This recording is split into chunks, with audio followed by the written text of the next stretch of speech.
And would you please welcome Dick Doyle of the PPIs.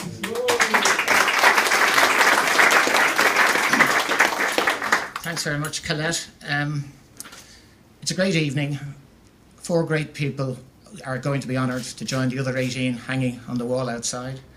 The most important thing about this Hall of Fame is the fact that you are chosen by your peers. You are chosen by people who actually want to honour you for what you have contributed to radio in Ireland.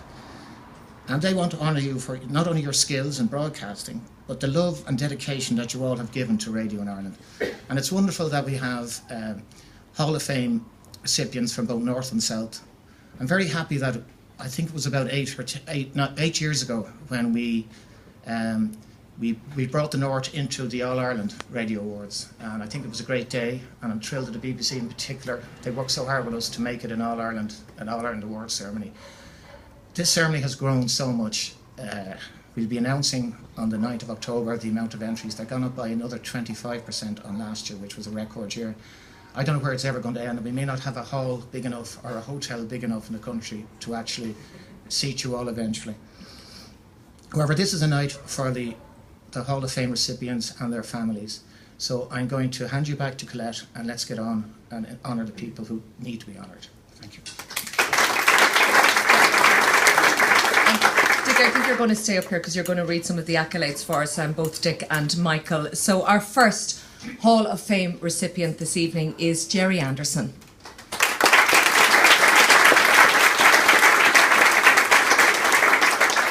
Again, like Michael, I never met Gerry Anderson.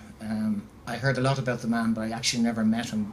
And I'm very pleased that the BBC actually gave me some words to say, because it's very hard to speak about somebody who you've never actually met. However, I believe that 30 years ago, listeners to BBC Radio Ulster were greeted by a new voice in broadcasting. And he started with something like, "Good morning, people. God's in his heaven. Elizabeth's on the throne, and the Dole office is open." Gerry Anderson was a proud native of Derry, of the place that he would famously call Stroke City. Although Derry, to a lot of us down here, was more renowned for its bitter and often tragic experience during the Troubles, it became a home for what became Radio Ulster's longest running daily entertainment show. For these 30 years, bar a short break, I believe, when he fooled around a little with BBC's network Radio 4, Gerry invited listeners into a world inhabited by people like himself. What distinguished Gerry was that he was always on the side of the ordinary man and woman.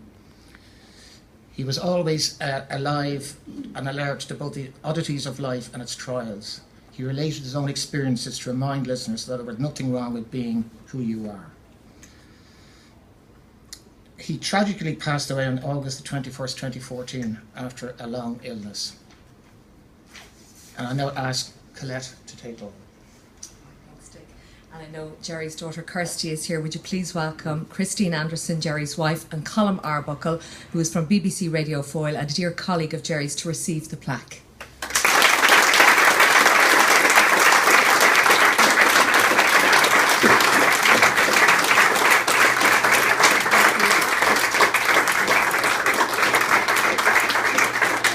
Thank you very much. It's my great pleasure on behalf of BBC Northern Ireland to accept this award on behalf of Gerry. He would have been absolutely delighted, over the moon. Gerry and I were colleagues at Radio Foyle and Radio Ulster, but we were more than that. We were friends from our no-height running about Derry. In fact, we lived together in England for a year and shared a double bed. But as Gerry remarked at my birthday party there a few years ago, that was before there were gay people. It was very obvious.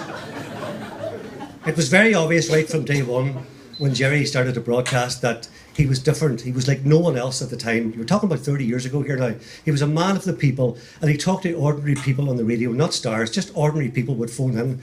And it was like getting the crossed line. Remember the crossed lines you used to get from the old telephone networks? It was like listening, eavesdropping on two people, just having a chat about anything or nothing. It was great. And then when he started to develop his programme, he got regulars, and he would take the most extraordinary chances. I remember one lady, Gloria, who who used to phone in regularly, and she had a wee Bon Tempe organ in her hall at home, and Gerry would get her to play a tune over the telephone on the air. And one day she was playing, and mid-tune you heard a knock at the door, and she came on the phone and says, "Gerry, there's someone at the door. I'll be back with you in a second." Now, anyone else would have said, "Well, we'll be back with Gloria shortly," and we went on to music or something. But Gerry just let the scene play out, and you heard Gloria going to the door and say, "I'm on the radio with Gerry Anderson, and going into the living room, I'll be with you shortly." And then she'd go back and says, "Well, I start again now, Gerry," and she would play.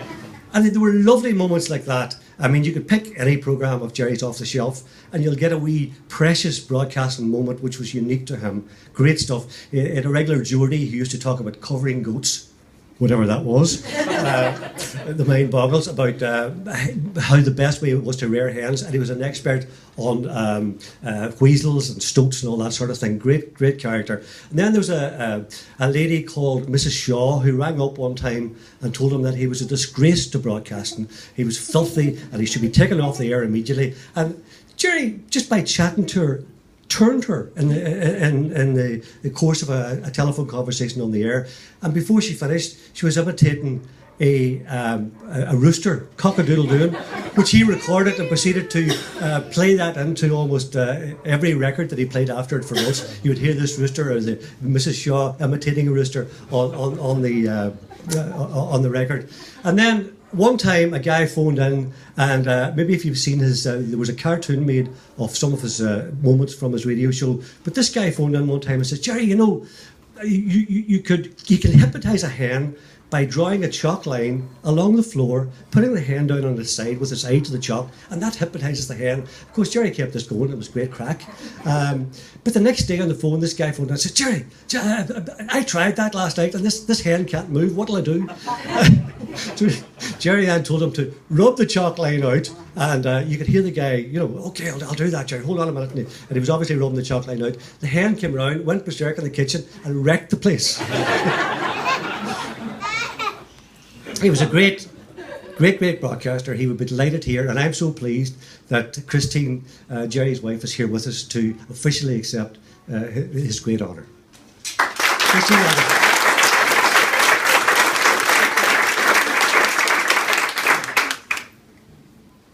What can I say about Gerry? One thing stands out in my mind, and that is, he used to say, "Most people down the south don't get me." And I'd say, "But sure, we lived there for 6 or 7 years. They must." But this, I know, would have been 100% what Gerry would have loved, and I am so proud of him. So very proud. And Colin has said everything. I don't need to add anything else, but Gerry, you're in my heart tonight, and this is for you. Thank you.